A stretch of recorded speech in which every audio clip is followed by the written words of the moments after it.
10:05. David Whiting, our Talkback lawyer, is here in the studio to take your calls. 1300 222 774. 1300 222 774 if you want some free legal advice from David Whiting. And come on, let's face it, who doesn't? David, good morning to you. Good morning, John. A fair bit going on just at the moment. First of all, the family court judges have joined the fray to try to derail the proposal by the Attorney-General, Christian Porter, inherited from his predecessor, to tidy up the family court by merging it into the Federal Circuit Court. Are they likely to succeed in stopping it? Well, I think it's been stopped at the Senate level at this point, John. At this point, the Senate has come along and said, we can see no point in allowing that legislation to pass while you're having a Law Reform Commission inquiry into the effectiveness of the family court. So would that not follow? You're making your decision before you've even got the evidence. Yes, at least in Westminster they always conducted the inquiry before they introduced the change. It's very Lewis Carroll, though. Yes. We've got the verdict before the trial. One could say that's perfect, John.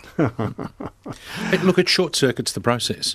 At which stage, if I was the Australian Law Reform Commission, I'd come along and say, well, I suppose you could either say what's the point or conduct the inquiry anyway and then pass judgment on what's been done or not been done. Let's just have a listen if we can. Julie Bishop has just stepped up to the microphones in the National Capital, and let's just see if we can tap into her press conference where she's announcing her immediate intentions. Decisions without giving them my usual due regard for the consequences. And while I am very comfortable with the decisions that I have made, there were a number of people that I didn't speak to directly who are those most affected by them. First, I want to say to my Liberal colleagues, thank you for supporting me as the Deputy of the party for the past 11 years. Indeed, just a week ago, at about this very time, I was again re-elected unopposed as the Deputy Leader of the Liberal Party. And as the record will show, I resigned that position after the leadership ballot on Friday. As the Deputy of the party, I have served under three leaders, and each have brought their particular style to the role and its challenges. First, Brendan Nelson, who picked up the pieces after the 2007 election. Then Tony Abbott, who brought us back into government in 2013, and then Malcolm Turnbull, who gave us our successive election win in 2016. Malcolm Turnbull is a remarkable person. He is one of the most substantial public figures of our times. Malcolm and I have been dear friends for almost 30 years, and we have left the leadership team together and as closer friends than ever before.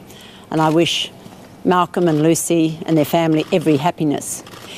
Given the circumstances, I believed it was appropriate for me to resign my cabinet role as Foreign Minister.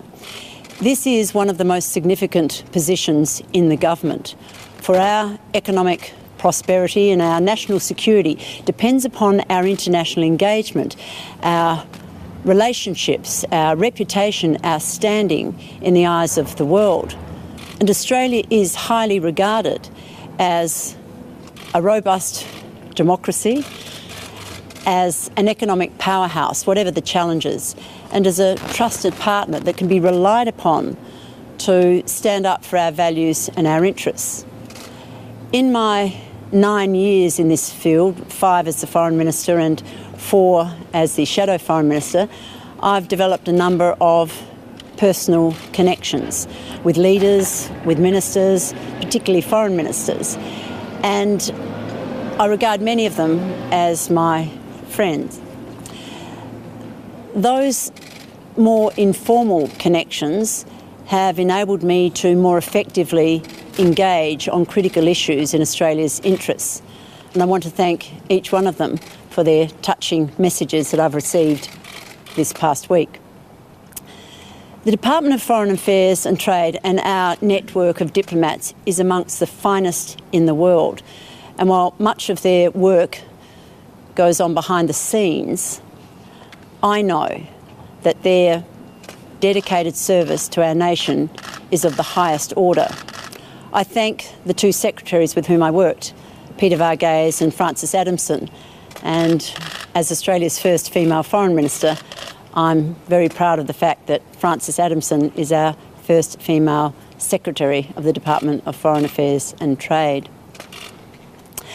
I was responsible for the foreign policy white paper that was released last year, and this should set out a policy framework for the next decade and beyond.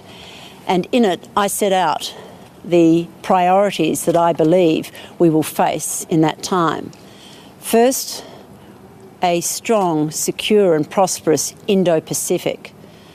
Secondly, we must continue to push for trade liberalisation and fight against protectionism. Third, strengthening and promoting the international rules-based order under which Australia has benefited. Next, we must use every lever available to us to keep Australians safe, both home and abroad. And fifth, we must ensure that the Pacific is safe and prosperous and devote a significant amount of our aid budget to the Pacific to drive economic prosperity and security, because that will guarantee economic prosperity and security at home. The new Colombo Plan will, I believe, be our most important soft power initiative in decades. From 2014 until 2020, already over 40,000 Australian undergraduates will have lived and studied and undertaken internships in one of 39 locations in our region.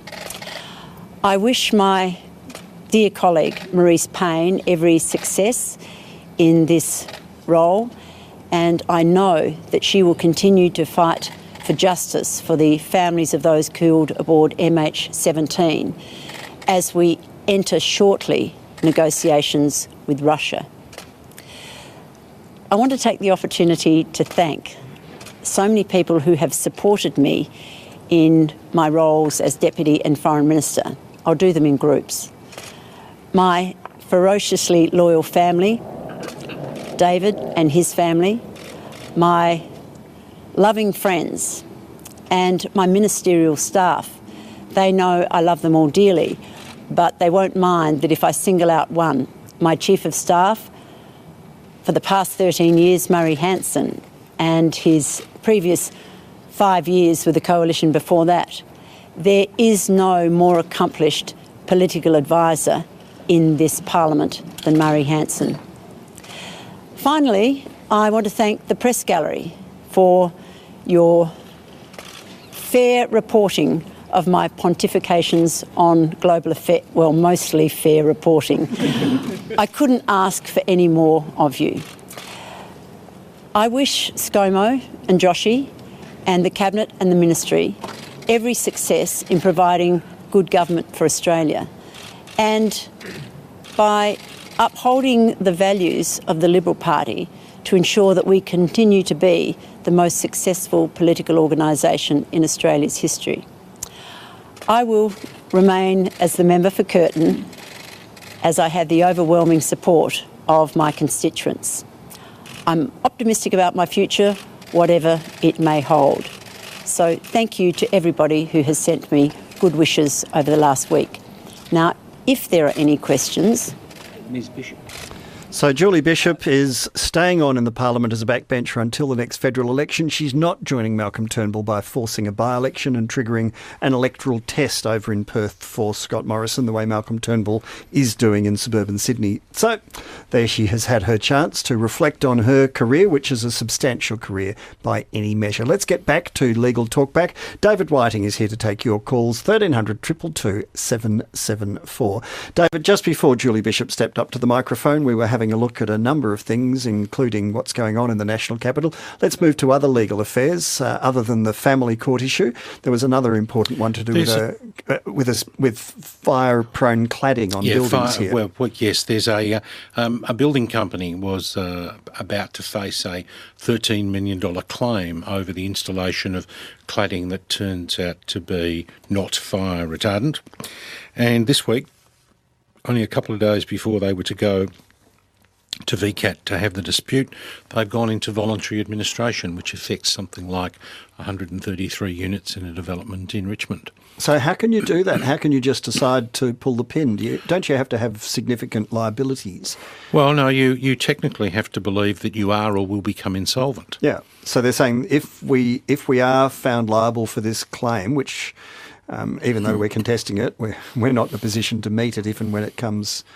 That's the general flavour, yeah. So you come along and you say, well, in the event that this succeeds, or you might even argue that if the cost of running it might exceed your capacity to survive. Mm-hmm. And remember, at VCAT, it's a jurisdiction where everybody pays their own costs. So you then say, well, I'm now going to appoint an administrator. The administrator's role is that everything goes on hold for 7 days. Mm-hmm. The administrator takes control of the company. So that includes the litigation, I presume? Absolutely. Everything stops. Yep. Right, for 7 days.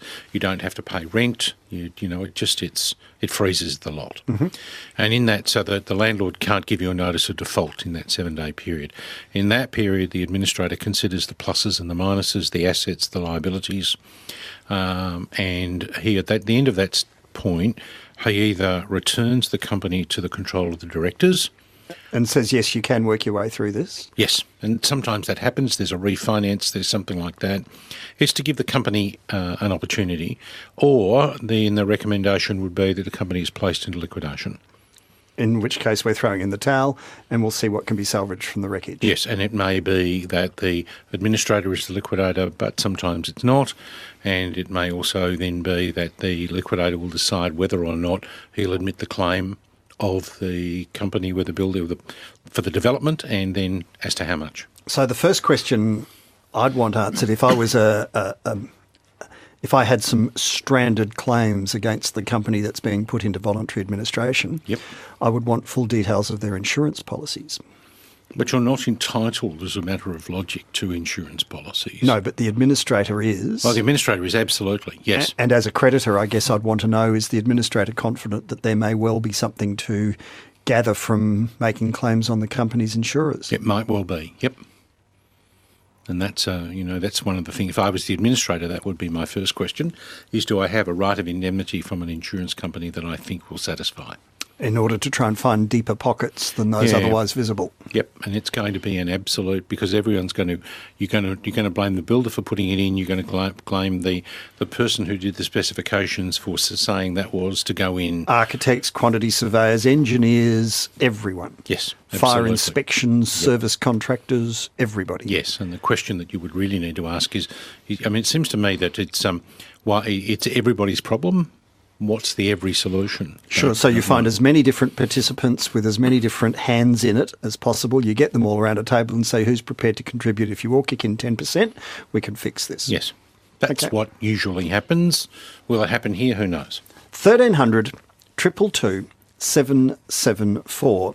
If you've got a question for David Whiting, our talkback lawyer, 1300 222 774. Text message, yes, and the directors then go and start another company and keep going, doing the same things, but leaving behind the wreckage of the old. That's called phoenixing if you're doing the same project, but if you're doing a fresh project, that's different. Well, the impression I get, and this is just from reading the newspaper article, John, that this was a special purpose company for a particular development. Which is the common practice now. You have a separate entity standalone operation for each development so that they don't infect each other if one goes sour. Yeah, so it's not phoenixing in the sense that if they go and do another project and they set up another company, they're doing something similar, they're not doing something the same. You set up, number 10 Station Street or whatever if you're developing 10 Station Street. Yep, that's what you see all the time. Yep. All right, let's get to callers. 1300 222 774. Andrew in Lilydale is first up with David today, and there are lines free. Don't let Julie Bishop put you off. You can call in today, even though we started off being interrupted by the former Foreign Minister. 1300 222 774. Andrew, good morning to you. Yes, thank you. Yes, I thankfully got in before Julia Bishop, so I had to wait.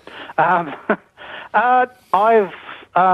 rang a month ago or so about my company that I used to work for going into administration. Yes. Company has since gone into liquidation. Yes. Now, the whole process that I've been getting from them is that they essentially throw me at FEG online. Yes. As in there's nothing else to go through. It's all got to go via the government instrumentality. What is the process there, and how long should a liquidation take? Or the process that I would be, because I have fairly significant entitlements. Is that a how long is a piece of string question, David? Yes, it is. Yeah. A lot will depend upon the nature of the business and its complexities and whether there are work-throughs. I would have thought that a liquidation could easily take 2, 3, 4 years. It's the problem is not the start of the liquidation. The problem is the tail. People ask me how long it takes to administer a will, and the answer is, well, you've got 90% of it done within 6 months, but it could take you another year to do the last bit. Yeah. Just as an idea, it's a smallish retail firm. It did have a lot of stores, but it's... So where you get, Andrew, is that they repudiate the leases. Yes. Or assign them and see if they can get some... No. I don't... We're not trying to identify I know it's going into liquidation, but I'd feel a little bit more comfortable not identifying it at this stage. I'm not going to do that. It's just but if you give us enough information, there's a whole lot of clever people out there. It's a fairly minor thing. So you doesn't matter, Andrew. Get rid of the premises. Take David's advice and don't give us more information. So they get rid of the premises. They sell the stock. Yep.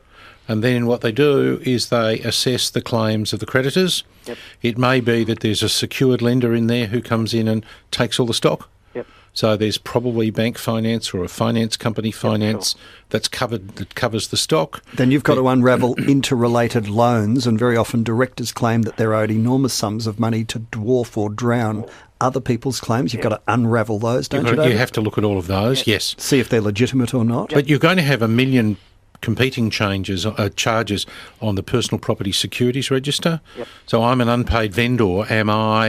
Which stock is mine? Can I go and get it? I've got a general charge. How does it fit with the unclaimed? So someone needs to work through all of those. And at the end of the day, there'll be a pot of money. Yep. And then the Corporations Act sets out the order of priority.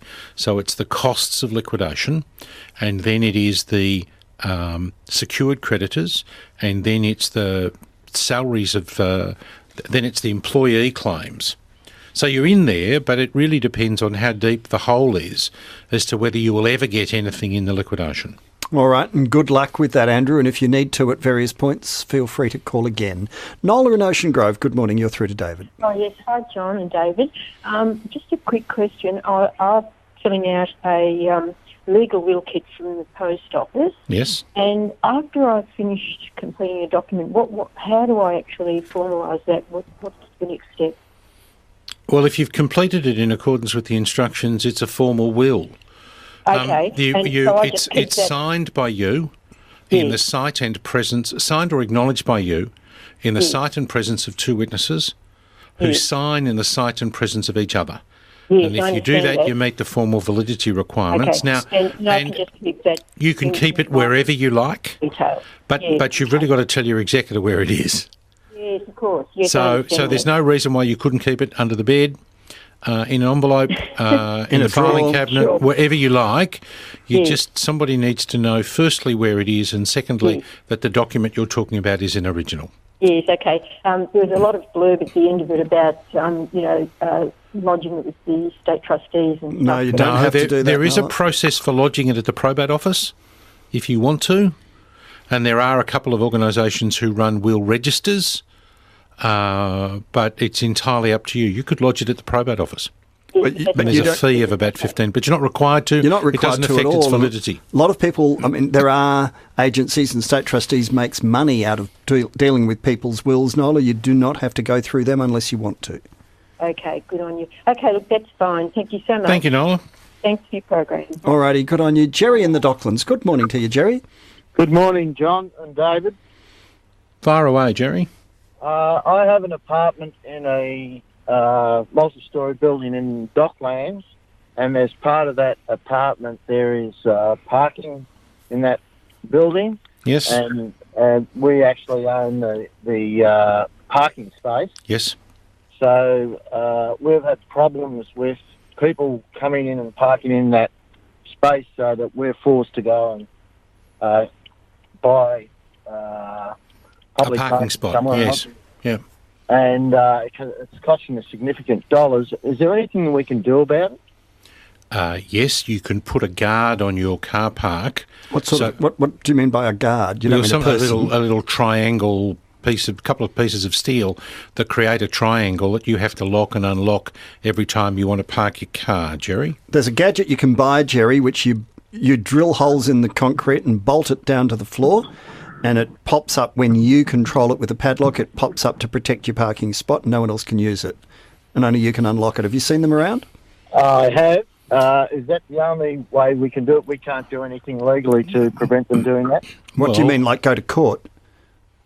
Yes, to recover our costs. Which one do you think would cost you the more?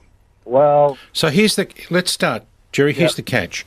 Remember that there was, probably 15 years ago, a group of companies that did car clamping? Yes. All right? So they introduced legislation that says you can't car clamp. So you can't go and clamp the car of the person who has chosen to park in your spot. You're breaking the law. All right? So that doesn't work. You could part control of your car park to Melbourne City Council, but they probably wouldn't want to take the responsibility for policing your car park. All right?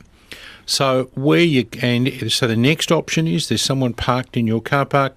You just go and get a deck chair and you wait for them until they come back and you get their name and address. But now, Jerry, if you mean something legal, I mean, going to court costs you far, far more than buying one of those car park protectors and having it installed. All right? So I would be suggesting that at an owners corporation level, the owners corporation may introduce a policy of buying and installing these things, which would be significantly cheaper for everybody. If you did them all en masse. Yes, if you problem. did 200 of them, yeah, it would be a lot cheaper than doing 100 or 200 one at a time. How well do you know your neighbours, Jerry? What you could do is just consult with your neighbours and see if you can get something together and get someone to install a whole bunch of them for less than it would cost to just do one, okay? Okay. Your other option, if you're desperate to go to lawyers, which is a positive, is that you should put some cameras in and take pictures. Well, it's just after the event. Yes. Doesn't do anything other than help you catch up later on. I mean, been there, done that. But there's another problem, is that the person who's responsible is not the owner of the car but the driver. Yes. So knowing who the owner is doesn't get you to the driver. And getting a rego plate these days doesn't give you a name and address anyway, and so on. They could be hire cars and off you go. Damien in Laverton. Hello, Damien. Hi, gents. I was driving and I had my car, I was driving the car and the phone was in the console. I picked up my phone and moved it to another area in the console area in the centre of the car. And just as that happened, a couple of police were next to me and they saw what happened. They were in an elevated position. They assumed that I was on my phone, but I explained to them that I've got Bluetooth in my car and it can't actually, I wasn't on my phone in that sense. I wasn't texting or Damien, wasn't checking emails or anything. Damien, you touched it. So you touched it, you're gone? Yeah, you touched it, you're gone, unless you're giving it to someone. There's I have no idea, but there's a quaint little rule in there that if you're passing it to someone, that's okay. But if you're picking it up... So if the phone rings and you pick it up and give it to a passenger and say, here, can you answer this? Jan, that's okay. That appears to be okay. Oh, okay, right? That's good. But if you decide, well, look, I'll take it out of my pocket and I'll put it in the holder, so I can I'll put answer it in the console, the answer is no, can't do that. All right. Well, sorry for the bad news. What did that cost you, Damien? It'll be 4 points, $480. Okay, and how important was the call? Well, I wasn't on the phone. No, but you said the phone rang and you wanted to answer it. No. No, I was moving the phone. I wasn't answering the phone. Okay. I was just moving. So it could have been a banana that I was just picking up and moving off. Yeah, but it wasn't a banana. It was a mobile phone, and that's against the law. There's no legislation against moving a banana, Damien. Just phones. I know. I think we should have the do not touch a banana while driving rule. That's an excellent idea. I think I'll suggest it next time the Premier's in. Thank you. Thanks, Damien. It's not what he wanted to hear. No, you're absolutely right. Neil in Port Melbourne. Morning to you too, Neil. Yes, good morning, gents. I also live in a cladded building, And the cladding on buildings these days is like the asbestos. It's the new asbestos. Not so much a legal question, but in terms of rates, the council down here hasn't adjusted our rating values for a building being cladded, which is very interesting. Well, Also, can I say then you will have recently got new valuations from council? I have, and I've appealed. You have? Well, then we'll get that sorted out, won't we? See, the councils value every 2 years, so they valued... They're going to 12 months. They're going to 12 months, have they? Yep. They'll keep valuers happy. It will. But you have the right to appeal against the valuation? Yes. So your argument would be that they've failed to take into account the reduced value of the building as a result of the cladding. I'm just wondering how extensive this is across all Melbourne and what the councils have actually done with cladded buildings, or just ignored it for valuation purposes. My view would be they would have ignored it. Yes. But why would you not get everybody in your owners' corporation to make the same request for a review? I have. I'm on the body corporate, one step ahead of you. Okay. The other thing is, on the insurance and this cladding, I've been told that buildings that are cladded above 3 stories, you can't claim on the builder's insurance. There is no insurance. There's a thing depend called on the policy, wouldn't it? No, there's a provision in relation to domestic insurance. So the builder's domestic insurance doesn't apply to buildings of more than 3 stories. In other words, if they're building a building of more than 3 stories, they need something more than the They have normal different standard. insurance, yes. They need a different insurance cover. So it's not that But there won't would be insurance. Why would a builder build something that's 10 stories high with insurance that only covers 3 stories? Well, no, it's not. It's the whole building's not included. So there's a thing called a ministerial direction that says if you're this kind of insurance, then it needs to be. Then this is what the insurance policy must cover. Mm-hmm. There is no other thing out there that says, but if the building's 4 stories or higher, then this is what the insurance has to cover. So there should be. That's a ridiculous loophole. It's a pretty big loophole. Yeah, and potentially here an extremely expensive mistake. And as Melbourne gets bigger, buildings will get taller. Yeah, and there'll be more and more of them, and people need to be assured that the people building them have adequate and appropriate cover for what they're building. Yeah. I would have thought that's a bit of a no-brainer, but there you are. Apparently not. David, thank you indeed. Thank you, John. And apologies to those people who are still waiting. David will be back at the same time next Tuesday for free legal advice if you didn't get through today.